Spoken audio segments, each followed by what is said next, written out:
세계무역기구의 새 사무총장 선출을 앞두고 막판에 미국의 유명희 통상교섭본부장 지지 선언이 나오면서 섣불리 결론을 내리기 어려워졌는데요.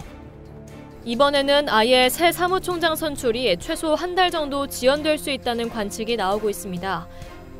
WTO 본부가 위치한 스위스의 코로나19 급확산 때문입니다.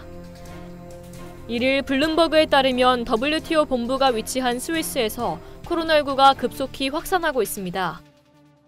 이에 스위스 정부는 2일부터 29일까지 공공행사를 포함해 5명 이상이 모이는 모든 행사를 금지했습니다.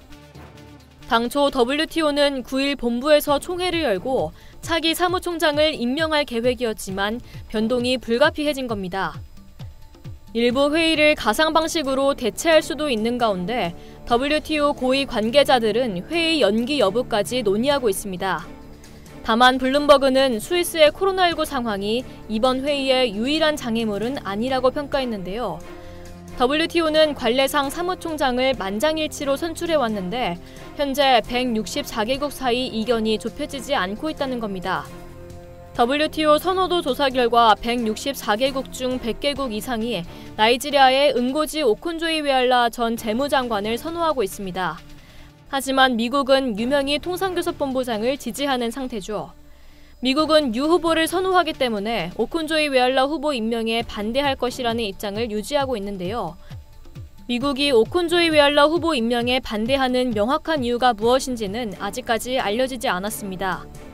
블룸버그는 WTO는 164개국의 합의로 이루어지기에 미국이 어떤 이유든지 결정을 반대할 수 있다며 도널드 트럼프 행정부의 동기가 무엇이든 WTO 수장 선출은 미국 대선 결과에 달려있을 것이라고 평가했습니다.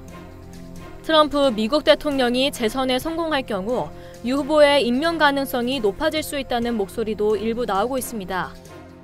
트럼프 대통령이 WTO에 대한 압박 기조를 높이면 기존 입장을 바꾸는 회원국이 나올 수도 있다는 설명입니다. 반면 다자주의 협의체제를 중시하는 조 바이든 미국 민주당 대선 후보가 당선되면 상대적으로 오콘조이웨알라 후보가 선출될 가능성이 높은 것으로 보이는데 이 또한 실제 임명까지는 시간이 걸릴 것으로 전망됩니다.